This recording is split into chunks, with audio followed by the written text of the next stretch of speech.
Manggilnya Tuan Muda, lalu memperingatkan bahwa Ghislaine sudah keterlaluan.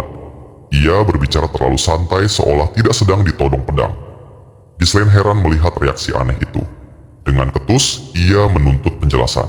Ricardo malah mendorongnya mundur, lalu menjelaskan bahwa Tuan Mudanya hanya kelelahan karena tantrum sebelumnya, lalu tertidur.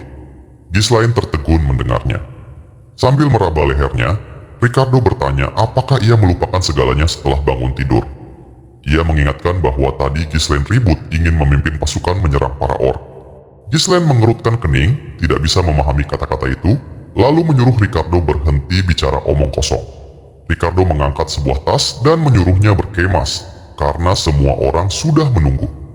Dengan wajah tegang, Ghislaine bertanya kemana mereka akan pergi. Ricardo berjalan melewatinya dan menjawab singkat, ke kediaman Perdium. Kata-kata itu membuat Ghislaine membeku.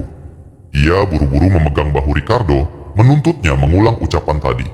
Dengan suara gemetar, ia bertanya apakah Ricardo benar-benar bicara tentang kediaman Perdium yang sudah jatuh. Adegan berganti.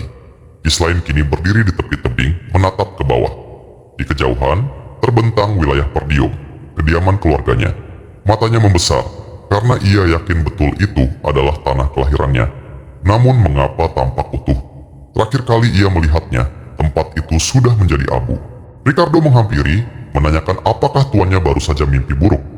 Ia tidak percaya Ghislaine menyebut kediamannya sebagai rumah yang sudah runtuh. Ia memperingatkan, jika Count mendengar hal itu, Ghislaine pasti akan diusir. Ghislaine masih ragu. Ia mencubit pipinya untuk memastikan ini bukan mimpi.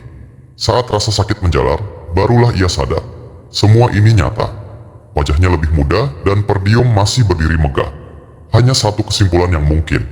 Ia telah kembali ke masa lalu. Ingatan lamanya menyeruak. Dulu, dirinya yang masih muda penuh kebencian pada keluarga, merasa rendah diri, hingga bersikap kasar. Perlahan semua orang menjauhinya. Tak tahan dengan cemoohan, ia pun kabur. Bertahun-tahun kemudian, Ghislaine menjelma prajurit bayaran, melewati pertempuran demi pertempuran, mengasah pedang, hingga namanya dikenal. Setelah meraih semua itu, ia pulang, berniat menebus kesalahan. Tapi saat itu,